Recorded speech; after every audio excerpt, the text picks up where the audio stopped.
Irmãos, aquilo que foi cantado agora por último está em Lucas 16, verso 13. É parte do texto que nós leremos. Mas eu quero convidar você, antes da leitura desse texto bíblico, a lermos o recitativo que está em destaque no nosso boletim. Vamos ler juntos? Sejamos fiéis ao ensino da palavra de Deus.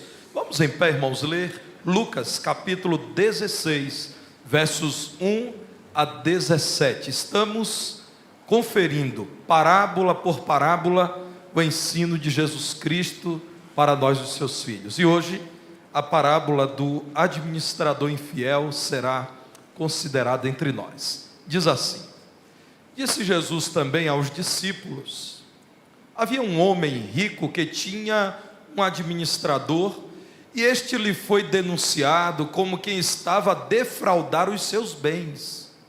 Então, mandando-o chamar, lhe disse: que é isto que ouço a teu respeito?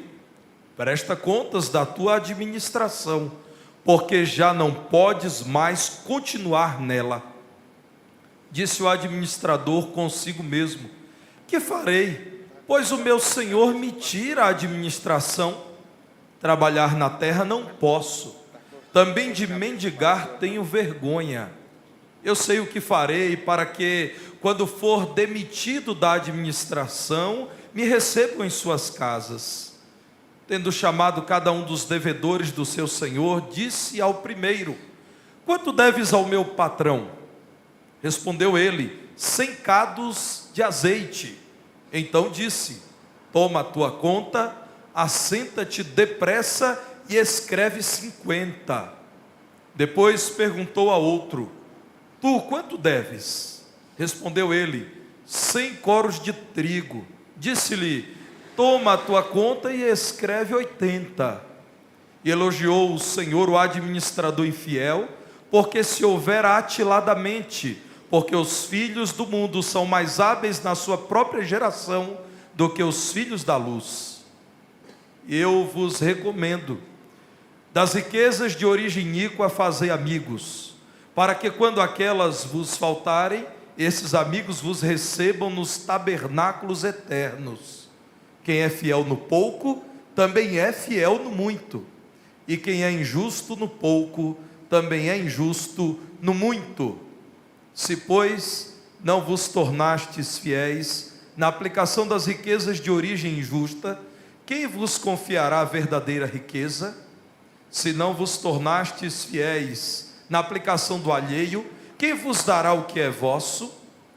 Ninguém pode servir a dois senhores, porque ou há de aborrecer-se de um e amar ao outro, ou se devotará a um e desprezará o outro. Não podeis servir a Deus e às riquezas.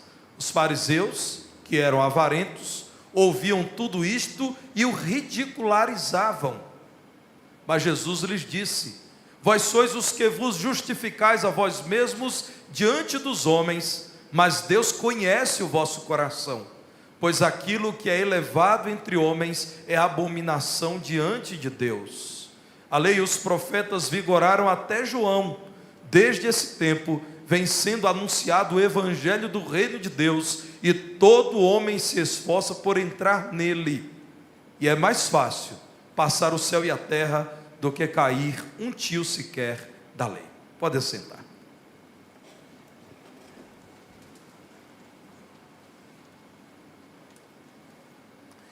No capítulo 15, Jesus estava falando a um grupo composto de muita gente mal falada. Lucas 15:1 diz que aproximavam-se de Jesus todos os publicanos, funcionários públicos que, a serviço de Roma, eram constantemente acusados de agirem de modo incorreto, injusto, serem desonestos na cobrança, em especial, de taxas e impostos. Lucas 15:2 diz que um grupo religioso conhecido pela dedicação ao estudo das Escrituras, da lei de Deus, reclamou da atenção que Jesus dava àqueles que eles consideravam pecadores e publicanos. Fariseus e também outros mestres da lei de Deus escribas reclamavam da seguinte forma: este considera-se igual ao Pai, fiel ao Pai, mas ele não apenas aceita pecadores, publicanos, onde ele está falando, como ele até come na casa dessas pessoas. Jesus então passou a compartilhar várias lições do seu reino por meio de parábolas, da ovelha perdida, da dracma perdida e a marcante parábola do filho pródigo, para dizer que Deus, muito embora não estivesse em concordância com as práticas daquelas pessoas, o Senhor as amava de verdade. E o Senhor Jesus Cristo, vindo a esse mundo, na pessoa de Jesus de Nazaré, o Senhor feito em carne, aqui estava para atrair a si pecadores. Então, meus irmãos, no capítulo 16, Lucas nos informa que Jesus se dirige a todos os discípulos, não apenas a fariseus, a escribas, mas a todas as pessoas, muito além daquele colegiado apostólico de 12, que nós conhecemos como o grupo mais próximo do Senhor Jesus. E é para todas as pessoas, indistintamente, que Jesus nos fala por meio dessa parábola. Meus irmãos, a palavra de Deus fala sobre riquezas, administração financeira, uso do dinheiro, mais vezes do que fala de fé e oração. E talvez você pense, a Bíblia não errou? É claro que não. Dificilmente você encontrará um cristão que tenha dificuldades em reconhecer que é necessário viver pela fé e é necessário viver em oração. Mas você encontrará à sua volta cristãos que vivenciam grandes dificuldades para lidarem com esse assunto, o dos bens materiais, o das riquezas. 3.000 referências bíblicas nos falam desse tema, porque o Senhor, em sua graça, quer nos ensinar a lidar com o tema espinhoso, embaraçoso. Quantas vezes, irmãos, nós temos visto pessoas caírem da fidelidade diante de Deus por conta da rendição àquilo que a Bíblia chama de Mamon, o Deus das riquezas, que era na verdade um ídolo dos povos antigos, e muitas vezes no seio de Israel, o povo de Deus, pessoas também se renderam ao culto a Mamon. Jesus, portanto, fala também a religiosos que eram amantes de riquezas e pouco interessavam-se pelo Senhor de verdade. Olhem para a parábola que lemos em Lucas 16, nos versos 13 e 14, Jesus alerta: vocês estão dizendo que servem a Deus, mas eu olho para a vida de vocês e vejo que vocês valorizam muito mais aquilo que é dos homens. Não é possível que Deus aceite a entronização de outro que não Ele no seu coração. Se você ama ao Senhor, você não amará as riquezas. E no verso 14, a palavra de Deus traça, irmãos, a reação dos fariseus.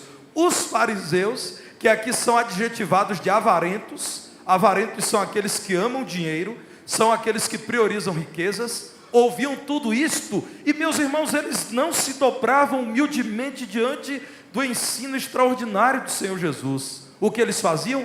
Ridicularizavam Jesus.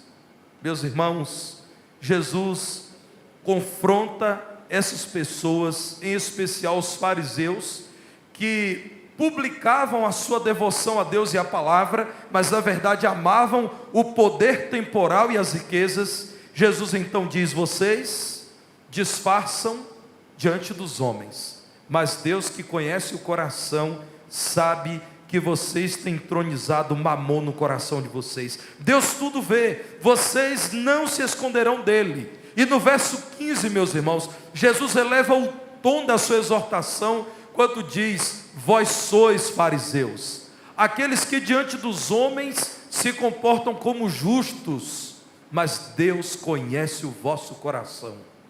Aquilo que é valorizado entre os homens é abominável diante de Deus.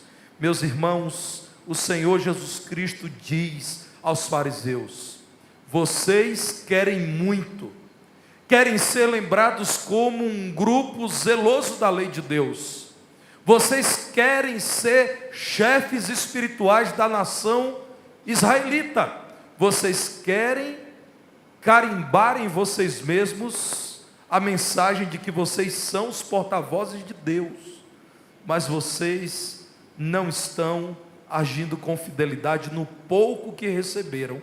Vocês não receberão da parte de Deus muito mais. E é então que Jesus compartilha essa parábola, em que há duas figuras centrais. Uma é um latifundiário, um senhor de muitas terras. Não podendo ele cuidar das muitas terras, contrata um administrador, um econômico, contrata um mordomo, alguém que poderia gerenciar as suas propriedades. E essa é a segunda personagem de destaque nessa parábola. A parábola começa assim no verso 1. Havia um homem rico que tinha um administrador. E a denúncia feita a esse homem rico, que não podia viver o tempo todo ali naquela terra em que o administrador trabalhava, era: olha, cuidado, o seu administrador está agindo de modo desonesto. Nós temos visto que ele utiliza as suas riquezas para o benefício dele. Temos visto que ele é descuidado, temos visto que ele não é prudente, temos visto que ele é relaxado, e ele considera que o dono das terras nunca lhe pedirá contas, porque ele tem que cuidar de tantas coisas. Então ele está vivendo a seu bel prazer. Cuidado, é o que dizem aquele senhor. O Senhor então resolve chamar esse administrador e pedir contas da fidelidade dele. E aqui, meus irmãos, que salta aos olhos a declaração de Jesus: quem é fiel no pouco, também é fiel no muito. No verso 10, Jesus diz isso, e sentencia ainda: quem é injusto no pouco, também é injusto no muito. Eu quero chamar você a pensar toda essa parábola a partir dessa declaração central da boca daquele que não erra, do Senhor Jesus: quem é fiel no pouco, também é fiel no muito. Tudo vem de Deus, irmãos. Portanto, seja você que me ouve fiel no pouco que vem de Deus, e também fiel no muito que vem de Deus. Foi o Senhor quem criou tudo. O salmista lá no Salmo 24 diz assim: do Senhor é a terra e a sua plenitude, o mundo e aqueles que nele habitam. Quando você nasceu, esse mundo encantador, que denuncia a glória daquele que o criou, já existia. Você aprendeu a apreciar belezas que há alguns milhares de anos foram desenhadas e esculpidas por Deus. Tudo vem dele, inclusive você. Você, portanto, é uma parte de um todo enorme, que foi criado por Deus e que é acompanhado pelo olhar atento do Senhor. Acredite, Deus não nos criou e em seguida nos abandonou. Não. Nós temos evidências da palavra de Deus, e a palavra de Deus é a autoridade final para a nossa vida, e temos evidências do nosso viver, de que Deus não nos esqueceu aqui. Não fosse o cuidado de Deus, esse mundo em crise provocada pelo ser humano já teria se desfeito há muito tempo. Meus irmãos, nós somos, portanto, administradores, e devemos considerar que, se tudo que temos à nossa volta, inclusive o corpo que temos, a capacidade intelectual que temos, a família que temos, o tempo de vida que temos, os recursos financeiros que temos, dons espirituais da parte do Senhor, tudo deve ser administrado ao modo do Senhor. O ser humano se esquece constantemente disso, assim como se esqueceu o gerente da parábola, o administrador da parábola. Nós devemos nos lembrar o tempo todo: nós somos tão somente cuidadores, administradores. Nós aqui chegamos sem nada, e sem nada nós partiremos desse mundo. O que nos lembra que nada é nosso, tudo vem de Deus. Meus irmãos, tudo deve ser administrado, portanto, segundo esse filtro da fidelidade. Fidelidade naquilo que é pouco, mas que Deus nos deu, e fidelidade também naquilo que é muito, se é a vontade de Deus nos confiar. No verso 10, Jesus então diz isso: quem é injusto no pouco, será injusto no muito. Quem não aprendeu a reconhecer a mão de Deus no pouco que tem, não verá a mão de Deus no muito, quando o muito vier às suas mãos. No verso 11, Jesus então diz: se vocês são incapazes de cuidar com fidelidade das coisas dessa vida, dos filhos de vocês, dos bens de vocês, porque Deus confiaria a vocês coisas grandiosas como a liderança do reino dele? E aqui Jesus está alfinetando os fariseus e dizendo: vocês não são capazes de administrar bem os bens de vocês, vocês amam, vocês servem ao dinheiro, vocês se dobram diante de riquezas, porque Deus daria a chefia espiritual de Israel nas mãos de vocês. Meus irmãos, dons e bens espirituais normalmente são confiados por Deus a quem administra fielmente bens temporais. Deus te dá a oportunidade de ser fiel com essas coisas do dia a dia, com os seus bens, por exemplo, para que você possa ser colocado sobre coisas muito mais importantes. Nem sempre percebemos as oportunidades que Deus nos dá para que sejamos fiéis administradores das coisas que vêm dele. Conta-se que uma mulher confeiteira de uma famosa confeitaria ou doceria, como os irmãos queiram chamar, era muito querida pelos patrões, e os patrões costumavam confiar àquela confeiteira, àquela boleira, os serviços mais complexos dos clientes mais exigentes. E ela reconhecia o valor que tinha junto aos seus patrões, mas às vezes ela era tentada a pensar que ela era explorada, porque os patrões pediam muito para ela. E no dia anterior ao seu aniversário, ela faria aniversário no domingo, a confeitaria fecharia no final da tarde. Os patrões então disseram para ela: olha, nós queremos que você faça um grande bolo, e queremos que você utilize os ingredientes mais finos que temos aqui, e queremos que você faça o melhor, e que a decoração desse bolo seja sensacional. E aquela mulher pensou: eles são muito insensíveis, amanhã é o meu aniversário, no mural dos funcionários da confeitaria está lá a relação de aniversariantes, eu farei aniversário amanhã, e no final da tarde eles me pedem para fazer um bolo como esse. Eles realmente parecem não gostar mais de mim. E aquela mulher então decidiu fazer de qualquer modo aquele bolo, e fez às pressas, como nós dizemos, a toque de caixa. E ao final ela disse: eu vou cobrir com muita cobertura isso, e vai disfarçar, e eu vou fazer isso rapidamente, vou me livrar, porque eu preciso ir para casa descansar, que amanhã é o dia do meu aniversário. E então, em pouco tempo, ela concluiu aquela obra ruim, entregou aos patrões, que ficaram impressionados, pensando: olha, ela está melhorando nisso, porque ela fez rapidamente um bolo que duraria muito mais tempo. E então reuniram todos os funcionários e cantaram parabéns e disseram: nosso presente é esse bolo especial, o maior bolo que fizemos aqui nos últimos tempos, é seu, leve para casa para comer com os seus queridos. Aquela mulher, irmãos, ao olhar para aquele bolo, lamentou, porque ela não foi capaz de ser fiel no pouco. Os patrões pagariam para que ela produzisse aquele bolo.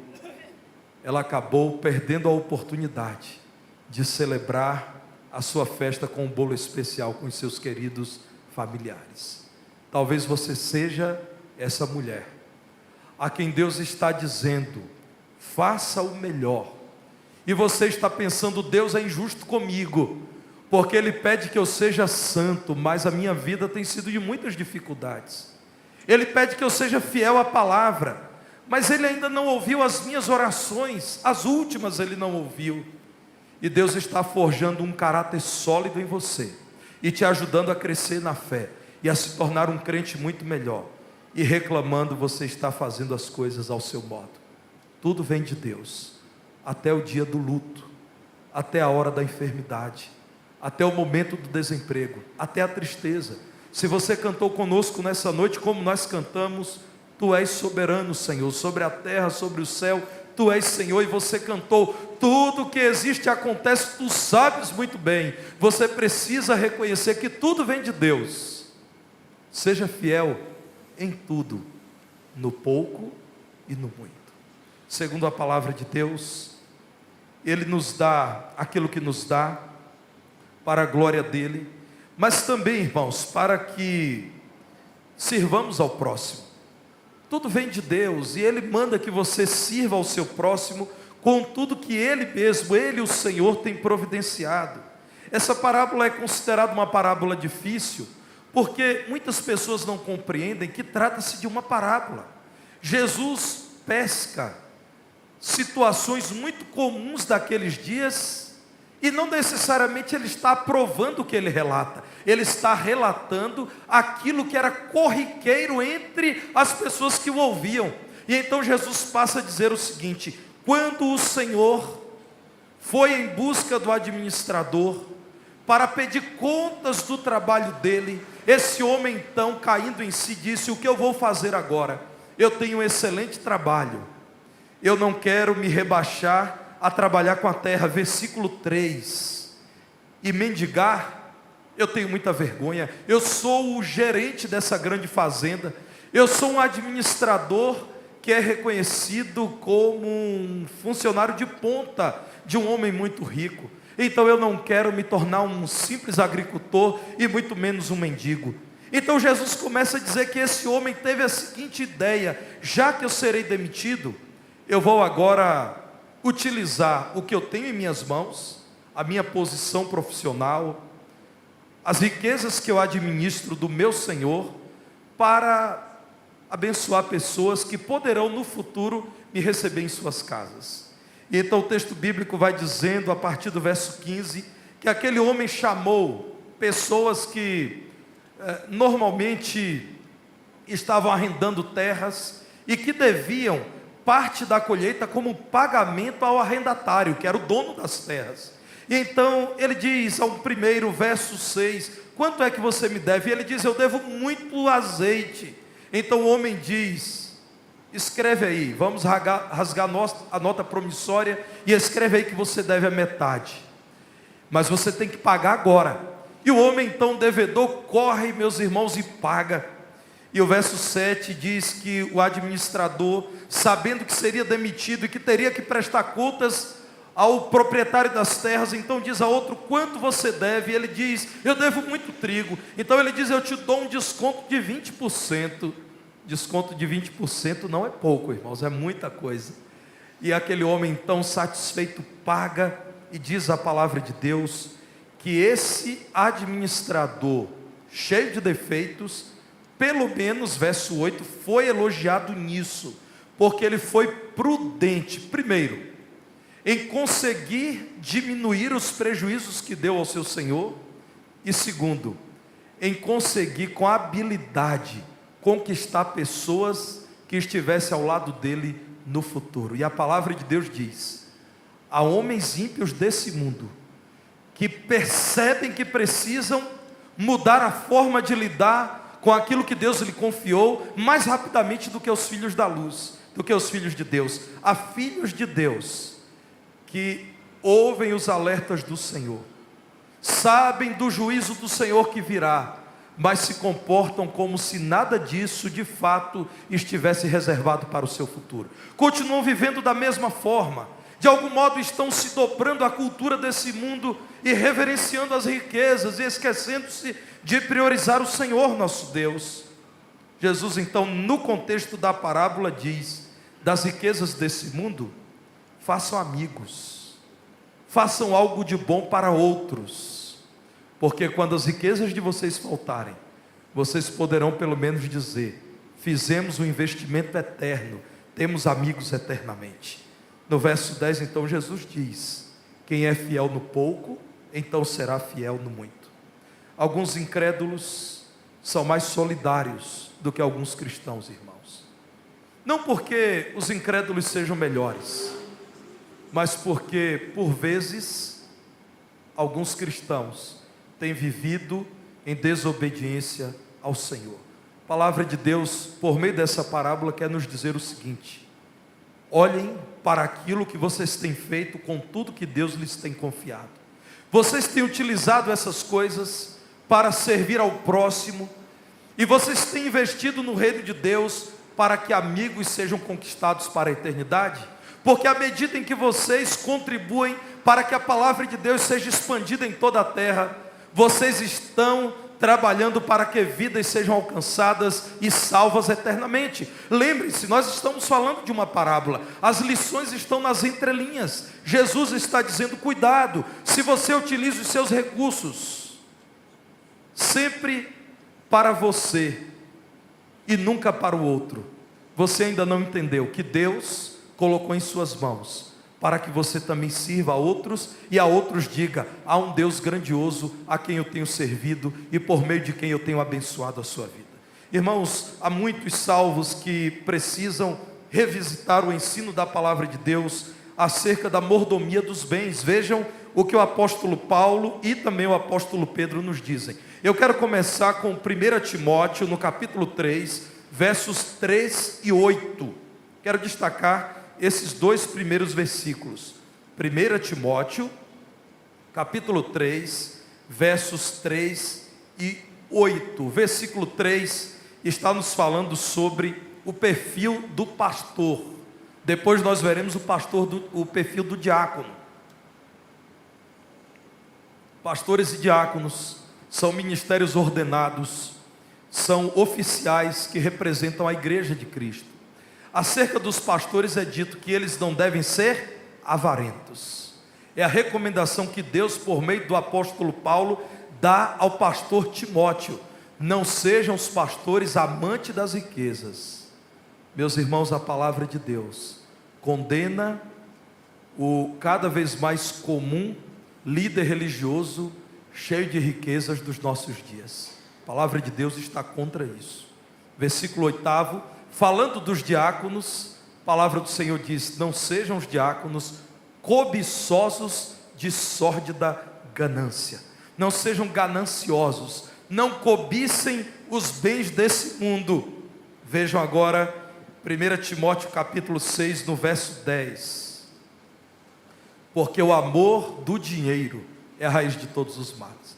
O dinheiro não é a raiz dos males. O dinheiro nas mãos de alguém temente a Deus e que ama o próximo é uma grande bênção, irmãos. Mas amar o dinheiro e não amar a Deus é se envolver com muitos males. Vejam o alerta da palavra de Deus. Alguns nessa cobiça, no amor pelas riquezas, se desviaram da fé e a si mesmos se atormentaram com muitas dores.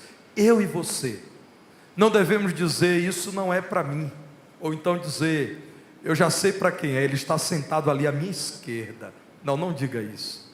Pense assim: o Senhor em sua graça está me dizendo: cuidado, porque a cobiça, o amor ao dinheiro tem feito com que pessoas neguem ao Senhor, porque não é possível ter dois senhores no seu coração. Se alguém tem o dinheiro como seu Senhor, não terá Cristo como seu Senhor.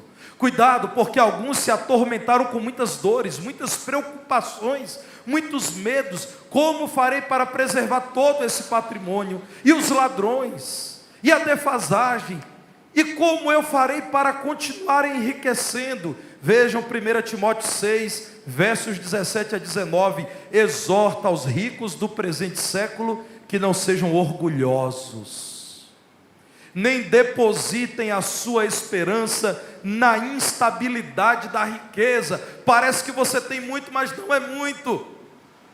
Mas em Deus, depositem a sua esperança em Deus, que tudo nos proporciona ricamente para nosso aprazimento.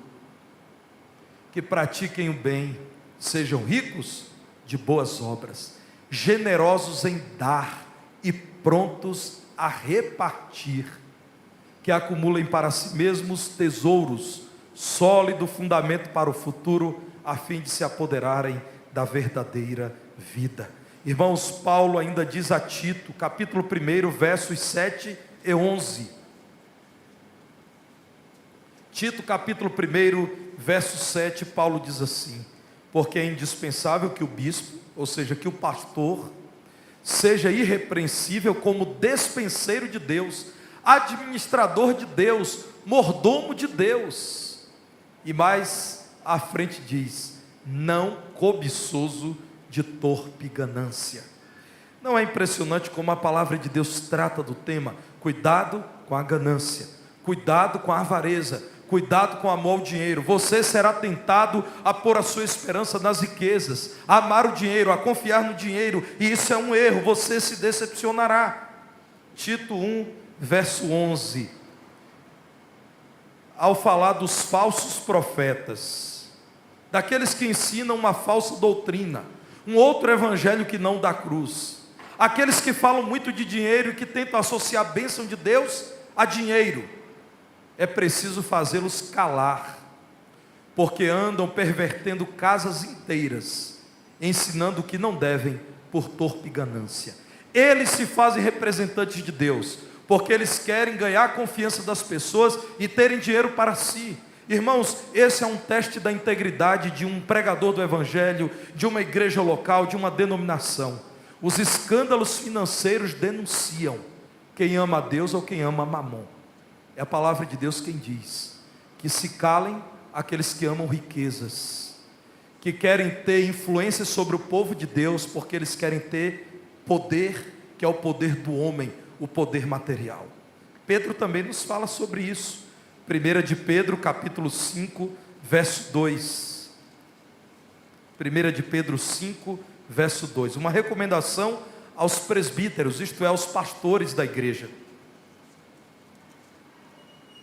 Pastoreai a igreja ou o rebanho de Deus que há entre vós, não por constrangimento, mas espontaneamente, como Deus quer, nem por sórdida ganância, mas de boa vontade. Você acha que é muito que já foi dito? Não é. Veja Lucas 12, verso 15, o que Jesus nos diz nesse evangelho que temos enfatizado nesta noite. Tende cuidado e guardai-vos de toda e qualquer avareza, de toda e qualquer sedução das riquezas, de todo e qualquer amor por dinheiro, pelo vil metal, porque a vida de um homem não consiste na abundância dos bens que ele possui. Você não será tão mais importante para Deus, quanto mais gorda for a sua conta bancária. Você não será tão mais importante no reino de Deus, quanto maior for a quantidade dos bens que você acumula. Você será tão mais valorizado por Deus, quanto mais fiel você for ao Senhor. Meus irmãos, eu quero ainda mencionar Mateus 10, 42. Aqui o Senhor Jesus Cristo falando a muita gente que vivenciava esse drama. Mateus capítulo 10, verso 42 diz assim: quem der a beber, ainda que seja um copo de água fria a um destes pequeninos, por ser este meu discípulo, em verdade vos digo que de modo algum perderá o seu galardão. Então Jesus diz: não amem as riquezas a ponto de se negarem a ajudar o próximo. Não amem as riquezas a ponto de valorizarem tantos bens e não serem generosos com o que precisa comer, com o que precisa vestir, com o que precisa beber. Invista em outras vidas e utilize esses recursos para apontarem a existência de um Deus grandioso, de um Deus bondoso, de um Deus amoroso. Um dia, no céu, você verá o resultado do seu investimento. Vidas que foram alcançadas por sua generosidade em contribuir com a casa de Deus, com a obra missionária, com o envio de gente para distribuir a palavra de Deus. Um dia nos tabernáculos eternos, você verá o resultado da fidelidade na administração dos bens que Deus lhe confiou. Finalmente, meus irmãos, eu entendo que Jesus está dizendo que Deus um dia nos pedirá contas de tudo. Portanto, devemos ser fiéis em tudo, no pouco e no muito. Eu conheci um homem, o conheço, que quando tinha 14 anos de idade, vivia com a sua mãe e seus irmãos. A sua mãe era viúva, seu pai veio a falecer. Então a sua mãe foi a uma loja aqui da cidade, a uma empresa, e disse ao dono daquela empresa: dá um trabalho para o meu filho. E o patrão, o dono daquela empresa, disse: tudo bem, ele pode ser o meu office boy, aquele menino que vai levar documentos, vai mandar recados, e se ele for bom de serviço, ele continua. Se ele não for, eu não tenho como mantê-lo. E aquela mulher disse: você vai se surpreender com meu filho, ele será um excelente office boy. 30 anos depois eu conheci aquele office boy, que hoje é um homem adulto, casado com 2 filhos. Hoje ele é o gerente da empresa. Quem é fiel no pouco, poderá ser fiel no muito. Quem é fiel no pouco, poderá se surpreender com a graça de Deus, lhe permitindo alcançar o muito. Meus irmãos, um dia o Senhor nos pedirá contas, e nos perguntará: filhos, de tudo que eu dei, o que vocês fizeram? Meus irmãos, um dia o Senhor nos perguntará se nós fomos fiéis no cuidado dos negócios dele. Será que hoje nós estamos nos lembrando de Deus quando prosperamos? Graças a Deus, a igreja de Cristo é composta por homens e mulheres trabalhadores. Nossa igreja, irmãos, é uma igreja de gente batalhadora. Eu dou graças a Deus porque nesse auditório estão pessoas que trabalham, e trabalham pesadamente, trabalham de sol a sol. Aqueles que não estão trabalhando no mesmo ritmo porque são aposentados, eu vejo muitos aqui que cuidam dos netos, que auxiliam familiares, que abençoam essa igreja. Irmãos, eu os respeito muito, eu os conheço o suficiente para saber que eu estou diante de um auditório de gente que não come o pão da preguiça. E muitos desses irmãos têm, depois de muito trabalho, alcançado uma boa condição financeira. Irmãos queridos, lembrem-se de quem deu a vida a vocês. Lembrem-se de quem deu a capacidade que vocês têm. Lembrem-se de quem os livrou do homem mau, do ladrão, do assaltante, do injusto, do desonesto. Lembrem-se daquele que é por vocês, irmãos. Lembrem-se dele no dia da prosperidade. Sejam fiéis ao Senhor, ajudando o pobre, a viúva, o órfão, o cansado, o abatido, auxiliando a obra de Deus. E acerca disso eu não preciso falar muito, porque eu sei que o Espírito Santo fala ao seu coração. Lembre-se do Senhor no dia da prosperidade, porque um dia Ele te pedirá contas. Você está preparado para isso? Uma outra parábola que deverei pregar em breve, Lucas capítulo 12, parábola que nos fala desse encontro que já está na agenda de Deus. Vejam Lucas capítulo 12, quando nos versos 20 e 21, o Senhor, depois de falar da parábola de um homem muito rico, que alcançou uma grande colheita, e olhando para si, disse: eu não sei mais onde colocar tantos frutos. Disse: eu estou bem de vida, eu vou fazer o seguinte, eu vou derrubar os meus celeiros, construir outros maiores, e eu vou olhar para mim e dizer: você é o cara, você está bem na fita, como diziam alguns antigos irmãos João, você está na crista da onda. Lembra disso? Houve esse momento, não houve? Então você dirá a si mesmo: alma, você agora é imbatível, você tem muito para muito tempo, vai agora viver no prazer de tudo que você conseguiu.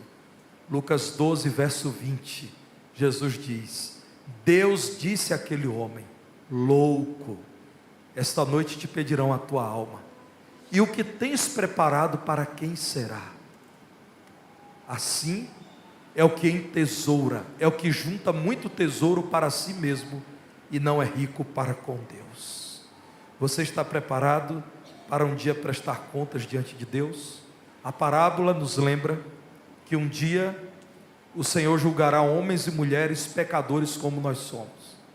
E Ele dirá: me mostre o que você tem feito de tudo que eu dei a você. E meus irmãos, diz a palavra de Deus, que se nós temos um outro Senhor além do nosso Deus, nós seremos encontrados em falta.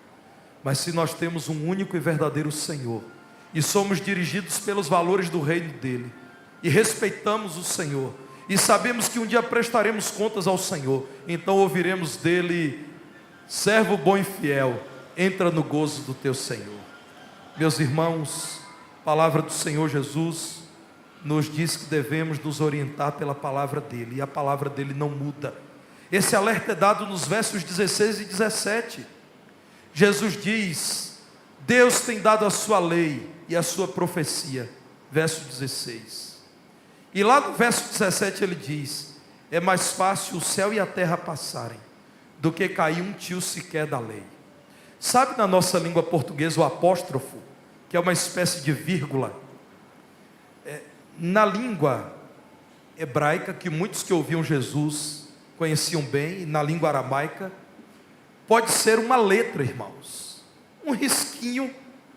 Se o copista fosse desatento, poderia alterar a palavra. Jesus diz: sabe aquele traço, aquele iota, aquele tio, aquela vírgula? Nenhum tio da palavra, nem o menor dos sinais gráficos da lei de Deus passarão ou passará. Portanto, prepare-se hoje, olhe para aquilo que Deus lhe tem dado. Ele tem te dado a oportunidade de conhecer a palavra dele. Você tem aceito ou rejeitado a palavra dele? Ele tem te dado a oportunidade de ter vida. Você tem vivido para a glória dele ou para a sua própria glória?